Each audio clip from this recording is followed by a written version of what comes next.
סעיף 9. אישור פרוטוקול מישיבת... אני לא אשאר, אבל אני מצביע על התוכנית הזו, היא תוכנית, עברתי עליה, היא תוכנית בהחלט, כדאי להתחרות, יש סיכוי שניכנס.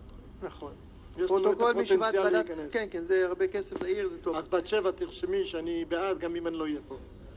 אוקיי, פרוטוקול מישיבת סעיף 9. השתתפות עיריית אשדוד בכל קורא לבחירת רשות מקומית שתשמש כעיר מודל למערכת תחבורה בת קיימא.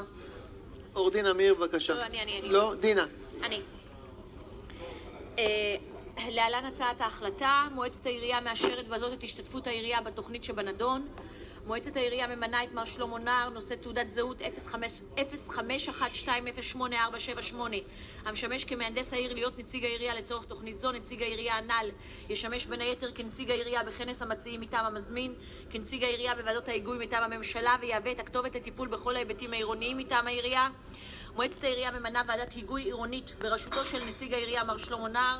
חברי הוועדה לצידו של מר נער יהיו אינג'ינר אייל דוידוביץ', מנהל אגף פיתוח ותשתיות ובינוי, נציג רשות תמרור מקומית מר ארכדי ברובר, רולנדו רייטר, מנהל אגף תכנון, אסתי פילוס, מנהלת היחידה לתכנון אסטרטגי, אתי מימון, מנהלת מחלקת בקרה וכלכלה בגזברות. אוקיי, מי שבעד ירים את ידו.